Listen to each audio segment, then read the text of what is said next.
Tulog mga kamungkilong, lapit na alauna oh. Grabe. Ganyan kapagod mga kamungkil yung trabaho natin. Dung! Dung! Nanangita si Moya ba? Mangita ka dito, asa daw dudung. Tayo daw, tana, alauna na. Alright, ayan. So, simbol na tayo ng forma mga kamukila. Meron na tayong bubuhusan na poste na kwadrado, yung pagkabanat. Bali kung nakikita nyo, yung ginagawa namin ngayon, naglalagay kami ng nosing. Isang side lang, no? Kasi sa trabaho doon mga kamukil, isang side lang dapat lagyan ng nosing. Yung isang side, naka-flashing na siya. No? Ibig sabihin, walang nosing yung kabilang banda. Yung kabilang banda, merong nosing. Kasi yun yung naka-prepare doon eh. So maglalagay kami ng pang-nosing, no? So ito na mismo yung malalapat sa konkreto natin. Pagbuhos natin dyan, magkakaroon na siya ng nosing. So dito may explain mga kamukin sa inyo yung disadvantage kapag ganitong klaseng pagkagawa ng bahay. Nauuna yung si HB laying, no? I-explain ko sa inyo mamaya kung ano yung disadvantage. Para aktualan na malalaman nyo na ganun pala na yung disadvantage pagka nauuna ang pag-file bago yung poste. So ayan, gamit natin pamorma mga kamukil, tubular na yung ating pinaka-frame, ha? Para maganda, malinis, no? Hindi na uso yung kahoy sa pagka ngayon mga kamukil. Ayan, gamit natin thick screw. Tingnan nyo mga kamukil kung paano namin to lalapi, no? Na mapupurma natin poste. Ito yung ating mga kamukil, tirador, si Nas Agwas. Si Nas ay isang single dad. Mga single mom dyan, kaway-kaway. Ano Bart? Oh, pugi. Tingnan nyo mga kamukil, ha? Pugi-pugi. Tigit sa lahat, masipag, no? Talagang mabubuhay yung pamilya pagka ganyang mga dahil nagtanaw, di man dahil hindi nakapadulot sa thick screw kamukil. Ganyan talaga yan mga kamukil, dahan-dahan lang, no?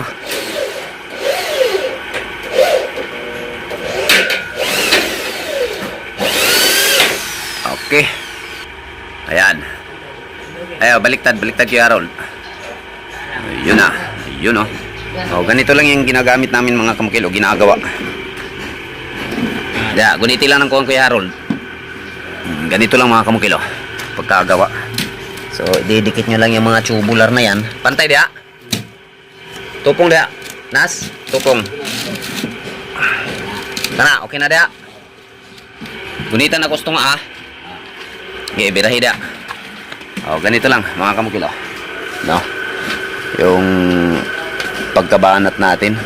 Baliktad ni Lan, Anas. Wala tayong nosing diri nga side. Plasing ka, no? Plasing, baliha. Ano ba yun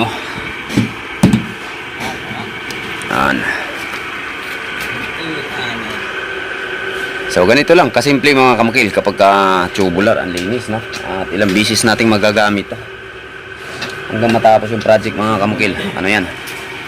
Magagamit yan. Sagdil na da. Ako yung Harold, dire lang ginang ipantay na to. Kay maumanay mo dapat sa pundasyon. So kinalan tupong ni sila dire. Beranas. So yan lang yung forma natin mga kamukil, goods na. So kung pa-square, unahin natin yung poste. Ibig sabihin, 4 na forma yung kakailangan natin. Meron tayong 2 inner, meron tayong 2 outer. Pagka ganito kasi nauuna yung si HB laying. So paliter A lang yung ating formang gagawin. Meron lang tayong isang inner at isang outer na gagawin natin. Kung gaano kalapad yung gagawin nating poste, ganun yung ating gagawin forma, no? Ang inner at saka outer, magkaiba po ng sukat yan, yung magkapareho, yung outer, 2, pareho na sukat. Yung inner din, pareho na sukat, no? Kapag buo na poste. So ito kasi nauuna yung si HB laying natin bago tayo nagposte. So i-explain ko sa inyo mamaya mga kamukil, ano yung disadvantage pagka ganito yung gagawin natin sa bahay natin. So ito kasi mga kamukil, kung nakikita nyo, plywood lang na ordinary yung gamit ko, no? 10mm. So yung malimit na magagamit to mga kamukil, hanggang 2 buhos lang palitan na to, no? Dito kasi ito yung ginagamit ko kasi hindi maraming puste yung bubuhusan namin dito. So sapat na to, matatapos sa pagbuhos yung mga puste, medyo matibay pa to, no? Sa unang gamit natin ito, napakatibay. Pangalawa, pangatlo, gagamitin natin unti-unti itong lalambot mga kamukil kasi matatamaan siya ng tubig, no? Yun yung mangyayari kapag ganito plywood, no? Kapag kapurmahan at malakihang project talaga, so may mga dapat tayong gamitin na board na pang matagalan talaga yung paggamit natin. Ito kasi sa atin hindi pang matagalan to eh. So ito yung binili ko. Okay, so dito natin yun isasalpak mga kamukil. Ginluan sa Nimonas. Yan, linis talaga mga kamukil, pinaka-importante. Bago natin ilagay yung ating poste doon sa ating pinaka-foundation, kailangan wala ng mga buhangin dyan sa ilalim. Kunting buhangin, lalo na ganito may tubig, no? Hindi talaga maiiwasan. Pero hanggat kayang gawin natin, no? At least nalinisan natin.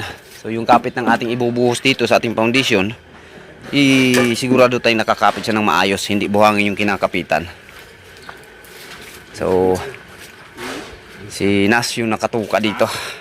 So mamaya i-explain ko sa inyo mga kamukil kung ano yung disadvantage pag ito yung gagawin natin sa buong palibot ng ating bahay. Okay. Alauna mga kamukil. So balik na naman sa mga kanya-kanyang trabaho, yung ating mga kasama sa trabaho mga kamukil. Patuloy yung filling. Samantala dito mga kamukil, kabit na tayo ng forma, no? So nagkakabit na ng forma. Ito, no? Itong style na to mga kamukil is nauuna yung piling bago magposte, no? So ano ba yung disadvantage na makukuha natin dito mga kamukil kapag ganito? Unang-una, kapag hindi masyado pa magaling yung ating mason, maaari pong magagastos sa palitada, no? Kasi yung pagpapile natin dito, kung hindi natin limitahan ang taas ng ating CHB laying, maaaring papaling po yan, no? Lalo na pagka malapit sa karsada, no? Vibration sa sasakyan mga kamukil, no? Isa sa dahilan na pumaling ng kunti itong pagpa-file natin kapag nauuna itong CHB laying. So ang pinaka-disadvantage talaga nito yung tibay. Kasi yung buhos nito mga kamukil, putol-putol, hindi continue, no? So ito yung pinaka-disadvantage kapag ito yung strategy na gagamitin natin sa ating bahay na pagpapatayo, no? Inuuna yung mga CHB laying. So yung tibay niya lang, medyo compromise konti yung tibay nito. Kasi putol-putol yung buhos ng poste natin. Di kagaya nung standard na strategy sa pagkagawa ng bahay na nauuna talaga yung poste sa pagbuhos, no? Tulad ng ganyan. So yung tibay, wala tayong pangamba, papaling. Yung tuwid na hinahanap natin sa pagpa-file ng CHB talagang makukuha natin, no? Yun yung advantage kapag poste yung inuuna natin. Unang-una yung tibay, kagandahan ng trabaho kung napapansin nyo. Ayan. So pagka ganito mga kamukil, layout yung papagawang bahay, kailangan tingnan nyo yung nagtatrabaho, especially sa mga poste. Kasi madalas talaga mga kamukil ginagamit yung ganitong strategy. Inuuna yung pagpapile ng CHB bago yung pagbubuhos ng poste, no? Na kung saan titingnan natin, nakasanayan na. Ang ganitong klase strategy mga kamukil, ginagamit lang to kapag mga pader, no? So pagka pader yung ginagawa natin, pwede tayong CHB laying una bago magposte. Pero kapag mga bahay, din layout, yung ginagawa ko talaga mga kamukil, mauuna talaga yung mga poste sa pagbuhos. Isa yan sa napakahalaga malaman, no, ng karamihan, kasi nakikita ko halos-halos, no, bibihira lang talaga yung uunahin yung poste. Kailangan mauuna talaga sa pag-CHB laying. So ang advantage makukuha kasi dito mga kamukil, kaya marami pa rin gumagamit nito pag gagawa ng bahay.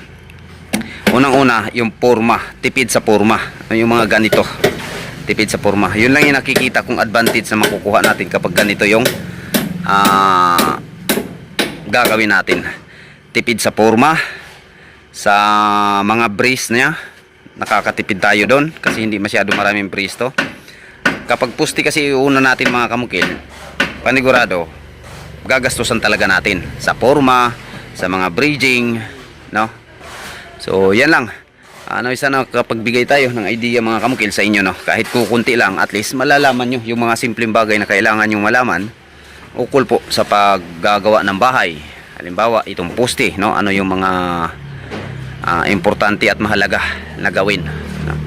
So ito, bago tayo magbuhos, ang pagkakabit nito, nililibil mo na to, no? Hinuhulugan. Ayan. Hulog yung pinaka-importante nito, both side po. Ayan, kung napapansin nyo, tuwid na tuwid, straight na straight, di ba? Kasi yung ginamit natin dito, tubular. Pagtanggal yan mga kamukil, flawless na flawless yan. Dito nagkakaroon tayo ng nosing kasi yung mga poste natin dito may nosing, yung dinidikitan natin. Pagdating dito sa likuran, kung napapansin nyo, flashing na yan mga kamukil. Kasi magpa-flashing lahat ito dito, walang nosing na mangyayari. Pantay to dito lahat. Thank you mga kamukil, once again, Monk Hill Builders and Tutorial.